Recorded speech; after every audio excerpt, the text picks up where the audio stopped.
Hi, this is Zibby Owens, and you're listening to Totally Booked with Zibby, formerly Moms Don't Have Time to Read Books.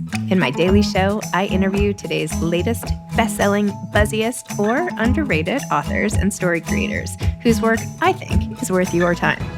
As a bookstore owner, publisher, author, and obviously podcaster, I get a comprehensive look at everything that's coming out and spend my time curating the best books so you don't have to.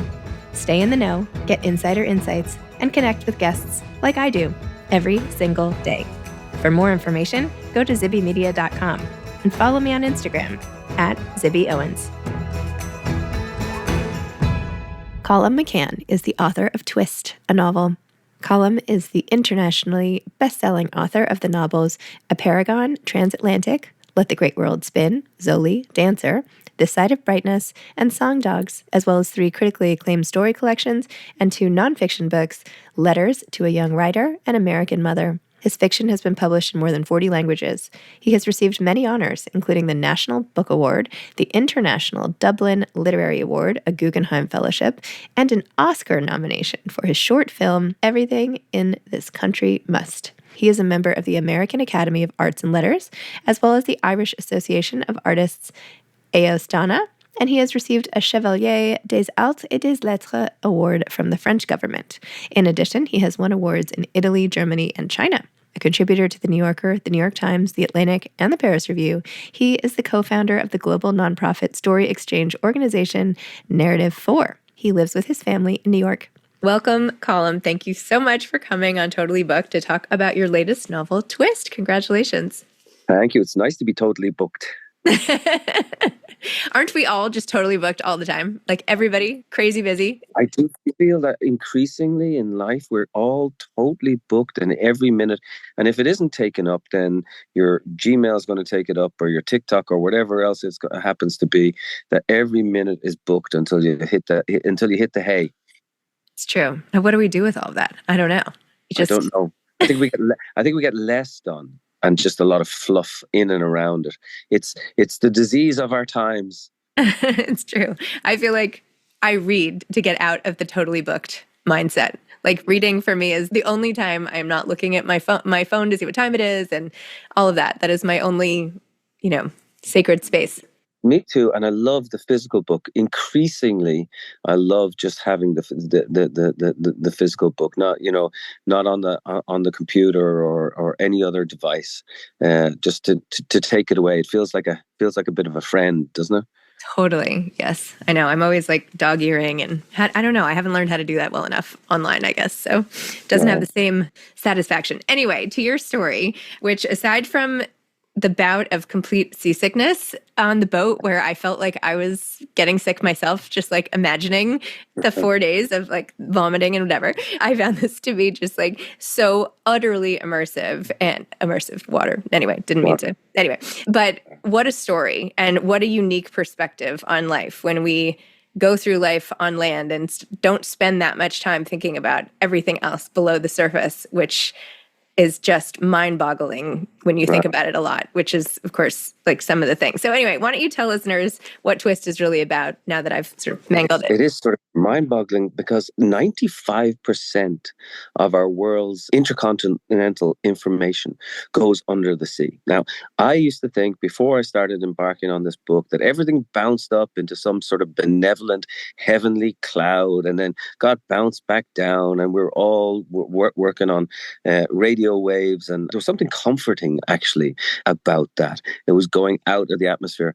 No, actually, virtually all of our information travels in the cold, wet, dark bottom of the sea in these very small tubes that are no bigger than the plumbing pipes at the back of your toilet, in wires inside those tubes that are no bigger than your eyelash. And so everything, even our conversation right now, is bouncing down through fiber-optic wires with billions of pulses of light per second, translated then into ones and zeros, and then translated back into a machine, and then translated into our voices and our images. And suddenly it's there in 0.006 of a second. If this is not a miracle, then I don't know what is. But these wires break. And that's what the book is about. The book is about the repair of the repair and sabotage of underwater cables and how we rely on communication and what happens when that communication breaks down. And it's kind of also a retelling of the Heart of Darkness in certain ways, Joseph Conrad's Heart of Darkness, because information is power. Information is what is owned now. The way we are owned is through the ownership of our information. And all of that information, amazingly, is bouncing around on the seafloor. I actually couldn't believe that that is how the wires get fixed. Is that all true? There are these boats and they just like put things into the water and hope to find them? I mean, isn't it crazy? It's a novel, and there's a crew go out on a boat, and the boat in the novel is called the Georges Lecointe, which is a Belgian ship. But I went out on a French ship called the Leon Thévenin, and I was amazed. Yes, we can repair wires close to the shore with divers, and even close or further out from shore with what they call ROVs, which are remotely controlled vehicles. But after 2 kilometers, you cannot send a remote controlled vehicle that will fix these cables down. So these men and women who are out at sea, there's only 50 repair boats in the world. They have to trawl the bottom of the ocean with basically what amounts to a grappling hook. And this cable may be lost. It may be buried. It could be a landslide. It could be an earthquake. It could have been a fishing trawler that snapped it. And sometimes if a cable gets snapped, it can take up to 2 months to fix it, which is an extraordinary length of time, particularly if that cable is important. And guess what? There are only about 400 working cables in the world. So if a few of them get disrupted at once, it can cause chaos. And in fact, there are ways, and there are people who say that it is possible that the next 9/11 will happen underwater. And because our cables and our landing stations where the cables come in are so vulnerable to potential sabotage. I feel like maybe we need to keep this quiet. Like, No, don't give anybody ideas, Colum. the thing, it's all there on the internet. Anybody who wanted to could easily do it. Okay, so I live in New York, and I went out to a landing station during the pandemic. Granted, but I went out to a landing station in Long Island where I was able to access the back of the landing station, no problem. Just walk the beach, walk up to the landing station where the cables come in, and they get translated and put in underground. And I stood over the manhole cover, which I could have lifted up with a crowbar and touched the cables as they bring in the pulse of the world's information. It's amazing how little security there is. And look, anybody who wants to know about this can find the coordinates of the stations online, and there might be a chain link fence around the landing station, or there might be a camera, but there is no manned security. And really, it's quite easy to get, startlingly easy to get at those cables. And so, yeah, I part of me was like, uh-oh, am I opening a secret? But no, it's been there for a long, long time. And some people, the Nostradamuses, have been warning us about this for a little while now. But hopefully nothing will come up. But all you have to do is look at the news. And in the past 3 months, several cables in the Baltic Sea have been chopped by Chinese and Russian fishing vessels dragging their anchors as part of a proxy war that, builds into what's happening with NATO and information gathering and all these things, also to scare people. Because guess what? Look, I'm not a thriller writer, but this turned into a thriller for me. I began to realize that there are submarines, there are all sorts of activities going on under the water, listening devices, and people, who can drop certain devices on top of the cables down in the water and listen to what's going on. Now, most of that, as you and I know, is flotsam and jetsam, whether it be, your local soccer match or your TikTok or the reams and terrible reams of pornography that go online, and all of that is flowing in underwater. But there's also very sensitive military and financial data, and there it is $10 trillion worth of transactions go on every single day. And if somebody wanted to play a little with our heads, they would strategically cut the cables because you don't want to cut your own. The United States is okay because we have so many cables, and there is a thing called, there's a built-in recovery system. And if one cable gets cut, the other cables take up the slack. It might slow down a tiny bit, but in general, it's okay. But a continent like Africa, with so many countries within Africa, is very vulnerable to an attack because there are actually only two main cables. There are lots of other little cables funneling off the two main cables. But if they were cut, Africa, and therefore really the rest of the world, would be in serious, serious trouble. And so there are men and women who go out on these boats. They spend weeks and weeks at sea, and they fix our cables for us using, guess what? Nuclear fusion. It's crazy. It's Oh great. my gosh. It's like I didn't think I had enough to worry about until I read your book. And now Oh, my worries have expanded exponentially. I know, isn't it? I mean, I feel bad. I kind of want to write something that here's the deal. I honestly set out to write about repair. Hmm. Because I do think we live in broken times. I think you're correct. I think that the times we live in are they're anxiety inducing, and there is a brokenness and a shattering that's going on. And one of the things that I would like to be able to do as a novelist is to gather up all those little shattered pieces and make some sort of mosaic out of them. And in certain ways, that's what I do try to do. But in other ways, by highlighting this particular problem, I understand that it's an extra little corner of the mind that's going to be taken over, wondering, is my internet going to go out tonight? And it's not just internet, because what we're talking about is hospitals and all sorts of like intimate health communications and all sorts of things that could be at risk. But the other thing is, let's praise the people who go out to sea, and let's remember that behind the internet there actually is a hardware. There are cables, and there are buildings, and there are pipes, and there are switches, and a whole ream of things that we tend not to think about when it comes to our daily set of communications. So there are a lot of heroes out there who are doing the work. Have you seen the documentary about looking for Ernest Shackleton's boat, the Endurance? I've heard about it. You should watch it because it has some similar visuals, if you will, of boats and crews and waiting. And if you don't go right to the exact spot, you have to start again. The hours and hours of hoping and waiting and wondering if everybody's sleeping, and the tides and all of that. So I feel like I had that visual in my head Right. thanks to this. But did you ever drop anything into the ocean, like a coin or a ring or anything like that? You know how hard it is to find, even in shallow water? Yes. Now imagine if you're searching for a wire which is 1.5 inches thick that has been snapped and then by a landslide, and then that landslide has covered it for sometimes for kilometers and buried it down deep in the ground so that you can't actually find it. Now you can ping electronically to find the general location, but not the specific location. And so what they do is lower a wire with a hook upon that wire and trawl the ocean floor. It's called a cutting grapnel.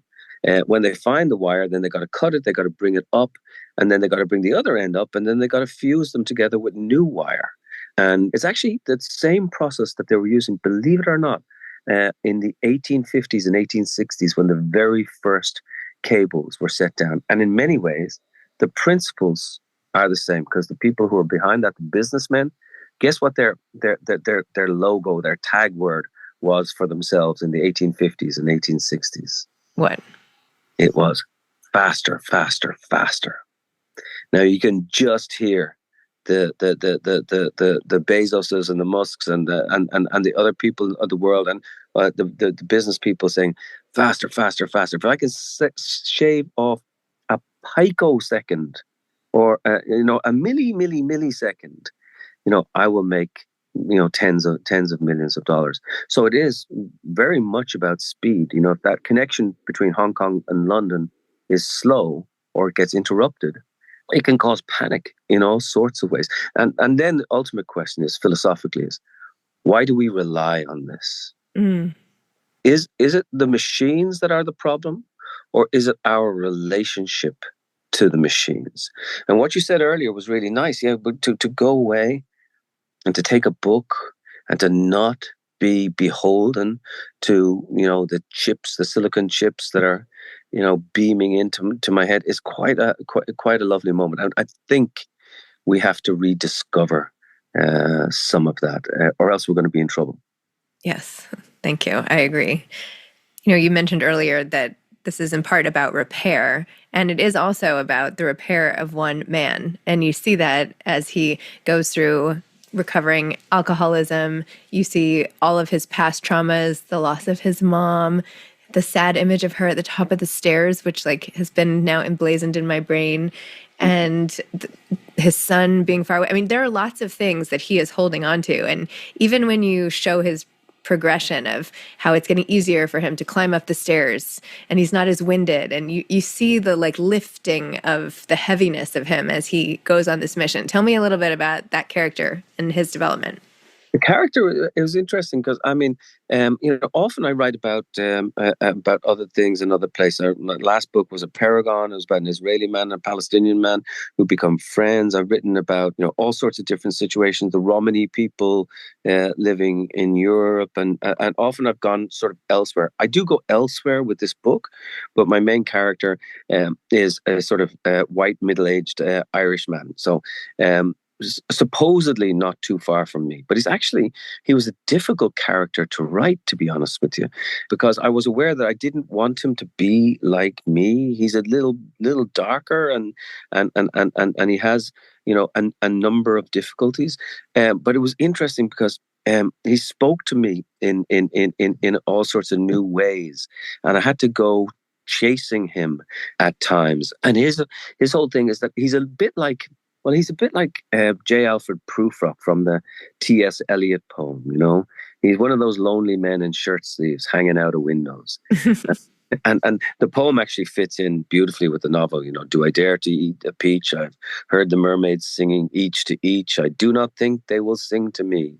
And then, of course, the last line of that poem is, until human voices wake us and we drown, referring to the bottom of the sea. So in many ways, I do use the Eliot. There's undertones of Eliot, there's undertones of Conrad, there's some vague undertones of Great Gatsby that are going on.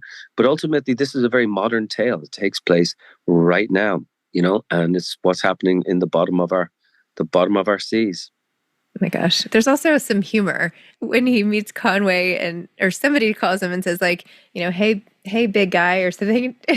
And you're like, okay, maybe I've put on a few, but I don't really like being referred to that way.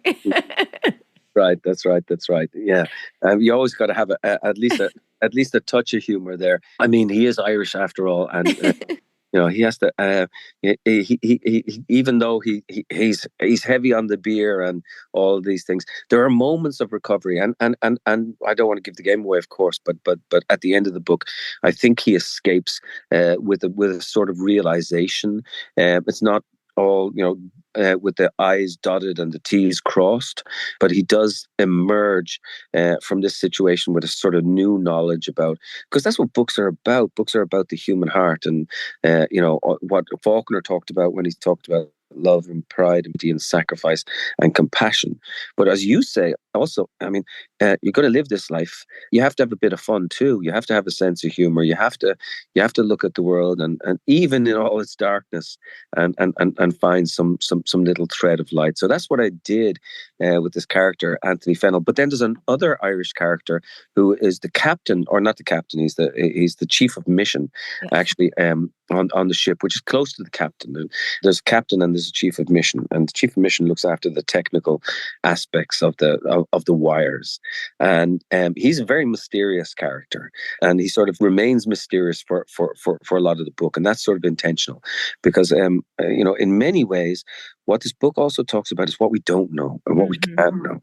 And despite what all the ways that we look at each other and we communicate with each other, do we really know each other in the end? And how is it that we can get to know each other? Do we have to go back to our sort of original selves in order to get to? So even these two Irish guys who were out on a boat in the middle of nowhere together, they can't communicate in the ways that they really want to communicate. Can you do a quick background update? Like, how did you become, and I've obviously read your backstory and everything, but can you just share how you became this type of writer, author, novelist, nonprofit founder? Like, where did that come from? My favorite answer to any question nowadays is I don't know. Because I actually think it's really honest. Because a lot of time we just don't know where this stuff came from. It's sort of built up, and I started out as a journalist, and in my early 20s, I started publishing books. Then in my late 20s, this is book number 13 or 14 for me. I think it's 14, and I keep going on, and I love exploring new territory. I love knocking myself off balance and even knocking my reader off balance with a different sort of story every time, and even a different form. This is a simpler, more straightforward, more chronological book than what I normally would write, but it's also apparently simple, because at the end it's a bit of a head scratcher, sort of intentionally. But I also am involved with this incredible foundation, as you say, and it's called Narrative 4, where we bring young people together from around the world to step into one another's shoes and to tell one another's stories. And that is, in this epidemic of loneliness and isolation which we're suffering, one of the most important things that I am involved in at any point. I mean, it's really quite wonderful. So we're in 42 countries, but we're all over the United States, and then we're in Ireland and Mexico, 12 countries in Africa, and various other places. And it's spectacularly successful because, in a good way, because it just works, and we love stories, and stories can be fun and powerful, but also because it does break through those issues of stereotypes and borders and boundaries, and young people are really searching for something that exists outside that small machine that we hold in our hands. And often when we find them, it's the first time they've had a real chance to tell a story to somebody that they don't know. This is really powerful. It becomes an act of empathy. And not only do they tell their story, but they hear their own story told back to them by the other person. So guess what? Like, we'll bring kids together from places like, say, and this is a real example, the South Bronx and Eastern Kentucky. Now, these kids are terrified of one another. They're completely terrified, because these kids are Black and or immigrant. These kids are white and or Cherokee. These kids are urban. These kids are rural. These kids are blue politically. These kids are red. Go on and on and on and on and on. But guess what? When you get them in a room and they exchange not an idea, because ideas are polemical, but a personal story, that's when they begin to melt and to begin to understand, in a curious way, actually, that the world is messy. And that the messiness is a good thing, because that young girl in the South Bronx who's wearing a hijab that you just thought has only one train of thought, and is suddenly revealed as somebody who has beneath her hijab a pair of iPods, and she's listening to Beyonce. And guess what? The young boy who's driving the pickup truck with the rifle in the back rack of down the Kentucky roads, he's also listening to Beyonce. And then there's this point of weird commonality where they come together and say, oh, maybe you're not as different to me as I thought we were. And this is the crux of where our actual repair will come in. Because I do believe that, like the cables, we have been sabotaged in a way. Yes, we've had the sabotage of an alien thing almost in the pandemic, but we've also been isolated by corporations and by people who own the information and by people who make a lot of money by keeping us fearful and fearful of one another. And when that fear breaks down, and it can do so through stories and through literature, that's when something really magical can happen. So, and stories can be dangerous too. You and I know that. Stories can take away your house or your country or your mortgage or your identity.